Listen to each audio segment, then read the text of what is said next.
Liaudies išminčiai, kad ratus reikia ruošti žiemą, o roges vasarą, ne tik pritarė, bet ir savo veiklos rezultatais džiaugiasi aktyvus Dusetų jachtklubo narys, ekstremalaus bagių sporto entuziastas, tikriausias dusetiškis Vilmantas Kvarčinskas. Vilmantui nesvetimos Dusetų bendruomenės problemos ir noras, kad čia gyventi būtų gera, netrūktų veiklos ir įvairių pramogų.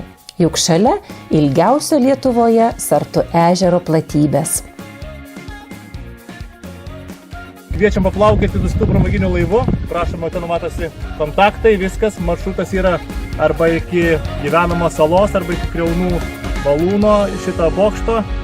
Maršrutas trunka kažkur apie 2 valandas, tai galima aplankyti gyvenamą salą, plaukdinam 12 keleivių, galima atsinešti kažkokio karšto maisto, kažką užkandžių pavalgyti.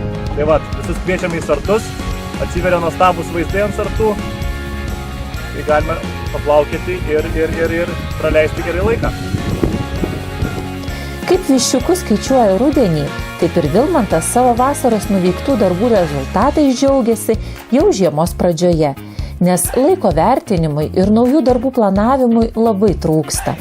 Dar ankstyvą pavasarį Vilmantas sakė, kad Sartų ežeras yra pamėgtas žvejų mėgėjų, tačiau žvejų šeimoms atvykstančioms kartu praleisti savaitgalį ar atostogas kaimo turizmo paslaugas teikiančiose sodybose šeimininkai negali pasiūlyti įvairių paslaugų.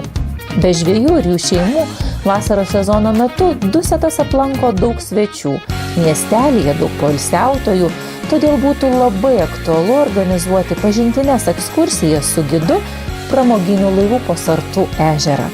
Ši paslauga būtų paklausi tiek svečiams, tiek poilsiautojams, tiek ir miestelio gyventojams. Šiai Vilmanto projekto idėjai pritarė ne tik bendraminčiai. Iš Zarasų rajono savivaldybės smulkiojo verslo subjektų rėmimo programos Vilmanto projektui Pramogauk Sartuose buvo skirtas 5128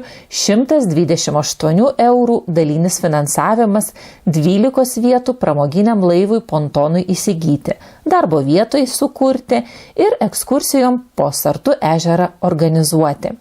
Bendra projekto vertė 10 610 eurų.